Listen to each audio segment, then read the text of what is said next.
दोस्तों आज का टॉपिक है सामाजिक विज्ञान कक्षा 10।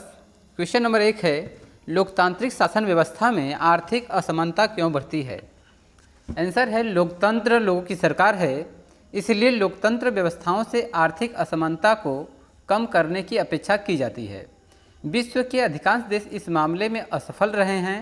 अधिकांश लोकतांत्रिक व्यवस्थाओं में मुट्ठी भर धन कुबेर आय और संपत्ति में अपने अनुपात से बहुत ज़्यादा हिस्से पाते हैं।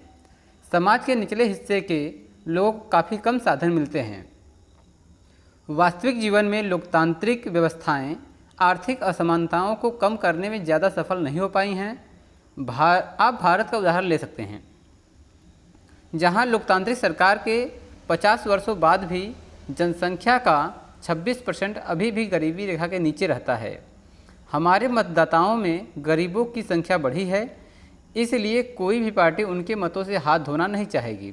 फिर भी लोकतांत्रिक ढंग से निर्वाचित सरकारें गरीबी के सवाल पर उतना ध्यान देने को तत्पर नहीं जान पड़ती हैं जितनी कि आप उनसे उम्मीद करते हैं। कुछ अन्य देशों में हालात इससे भी ज़्यादा खराब हैं। जैसे बांग्लादेश में लगभग 50%, लगभग आधी जनसंख्या गरीबी रेखा के नीचे जीवन यापन करती है। तो दोस्तों, लोकतांत्रिक शासन में आर्थिक असमानता, यहाँ की गरीबी, यहाँ की बेरोजगारी और जनसंख्या में वृद्धि के कारण होता है। क्वेश्चन नंबर 2 है, लोकतंत्र के समक्ष क्या चुनौतियाँ हैं, उल्लेख कीजिए। तो लोकतंत्र की चुनौतियाँ पर ध्यान देते हैं। चुनौती का मतलब वैसी समस्या जो महत्वपूर्ण हो, जिसे पार पाया जा सके और जिससे आगे बढ़ने के अवसर छुपे हो, चुनौती कहलाती है। जब हम किसी चुनौती को जीत लेते हैं तो हम आगे बढ़ जाते हैं। लोकतंत्र की मुख्य चुनौतियाँ निम्नलिखित हैं। तो लोकतंत्र में 3 चुनौतियाँ हैं, जिसमें नंबर 1 है आधार तैयार करने की चुनौती, नंबर 2 है विस्तार की चुनौती और नंबर 3 है लोकतंत्र की जड़ें मजबूत करना। तो पहली चुनौती पर ध्यान देते हैं, आधार तैयार करने की चुनौती। अभी भी दुनिया में के लगभग 25% हिस्से में लोकतंत्र नहीं है। वहाँ पर आज भी तानाशाही है, राजशाही है। ऐसे हिस्सों में लोकतंत्र की चुनौती है, वहाँ आधार की। ऐसे देशों में अलोकतांत्रिक सरकारें हैं, वहाँ से तानाशाही को हटाना होगा और सरकार पर से सेना के नियंत्रण को दूर करना होगा। उसके बाद एक स्वायत्त राष्ट्र की स्थापना करनी होगी जहाँ लोकतांत्रिक सरकार हो। इसे समझने के लिए नेपाल का उदाहरण लिया जा सकता है। नेपाल ने अभी हाल तक राजतंत्र का शासन हुआ करता था। लोगों के वर्षों के आंदोलन के फलस्वरूप नेपाल के लोकतंत्र में राजतंत्र को विस्थापित कर दिया। अभी नेपाल के लिए लोकतंत्र नया है, इसलिए वहाँ लोकतंत्र का आधार बनाने की चुनौती है। आधार का मतलब होता है कि वहाँ पर नई अभी तानाशाही खत्म हुआ है, लोकतंत्र का उदय हुआ है, तो वहाँ पर लोकतंत्र के हिसाब से संविधान बनाने पड़ेंगे, नियम कानून बनाना पड़ेगा और उनके प्रत्येक जनता को लाभ हो, इसके लिए संवैधानिक निर्माण भी करने की जरूरत पड़ेगी। दूसरा है विस्तार की चुनौती। तो मैं आपको बताता हूँ कि नेपाल की जो राजशाही कैसे अंत हुआ, आप इसको विस्तार से देख सकते हैं। ठीक है, नेक्स्ट टॉपिक देखते हैं। नंबर 2 है विस्तार की चुनौती। जिन देशों में लोकतंत्र वर्षों से मौजूद है, वहाँ लोकतंत्र के विस्तार की चुनौती है। लोकतंत्र के विस्तार का मतलब होता है कि देश के हर क्षेत्र में लोकतांत्रिक सरकार के मूलभूत सिद्धांतों को लागू करना तथा लोकतंत्र के प्रभाव को समाज के हर वर्ग और देश के हर संस्था तक पहुँचाना। लोकतंत्र के विस्तार की चुनौती के कई उदाहरण हो सकते हैं, जैसे कि स्थानीय स्वभाषी निकायों को अधिक शक्ति प्रदान करना, संघ के हर इकाई को संघवाद के प्रभाव में लाना, महिलाओं और अल्पसंख्यकों को मुख्य धारा से जोड़ना आदि।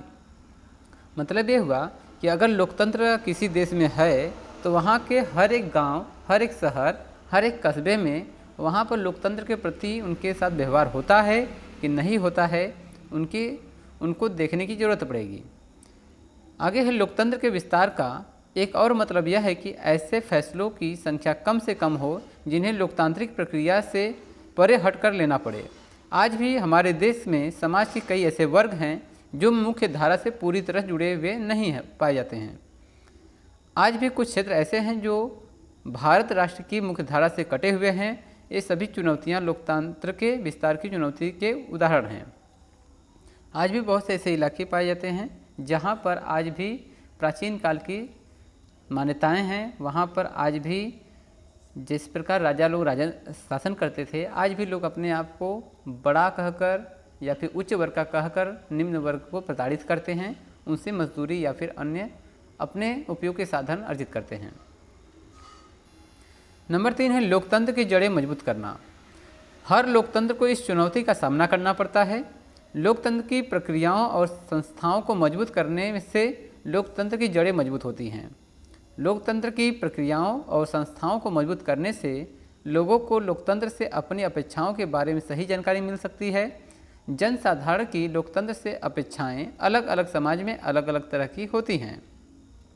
80 के दशक तक भारत में होने वाले चुनाव में बूथ लूटने और फर्जी मतदान की घटना आम बात हुआ करती थी। 90 के दशक की शुरुआत में टी.एन. शेषन मुख्य चुनाव आयुक्त बने। उन्होंने कई ऐसे क्रांतिकारी कदम उठाए जिससे राजनीतिक दलों में अनुशासन आया और बूथ लूटने की समस्याएं नगण्य हो गई। इससे चुनाव आयोग को काफ़ी मजबूती मिली और इस पर लोगों का विश्वास बढ़ गया। अगर लोकतंत्र है तो लोकतंत्र में लोग के द्वारा चुनी हुई सरकार होती है। तो अगर किस जहाँ पर मतदान होता है, अगर वहाँ पर वोटों को लूट लिया जाएगा या फिर बेकार कर दिया जाएगा तो लोकतंत्र का कोई मतलब नहीं रहता है। तो इसलिए वहाँ पर प्रशासन के द्वारा जड़ें मजबूत करने की ज़रूरत होती है। प्रशासन की निगरानी में ही चुनाव को कराया जाता है। अलग अलग देश लोकतंत्र की अलग अलग चुनौतियों का सामना करते हैं। किसी भी देश के समक्ष आने वाली एक खास चुनौती इस बात पर निर्भर करती है कि वह देश लोकतांत्रिक विकास के किस चरण पर है। किसी खास चुनौती से निपटने के तरीके भी अलग अलग परिस्थितियों में भिन्न हो सकते हैं।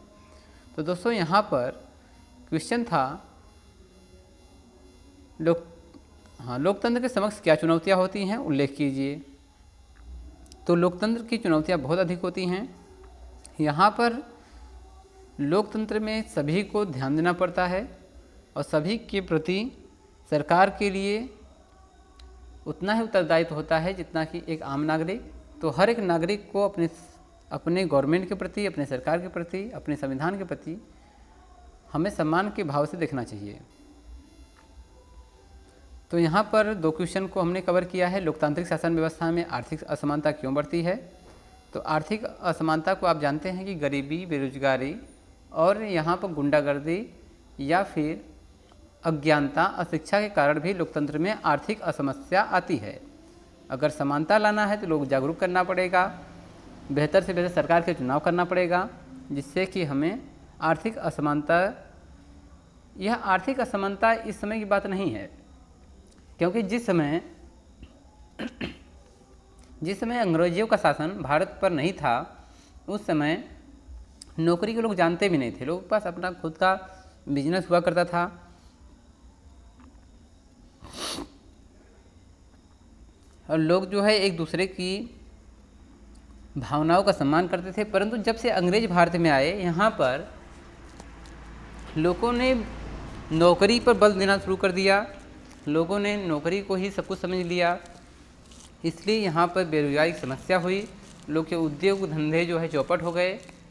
इसलिए यहाँ पर आज भी आर्थिक असमस्या विद्यमान है।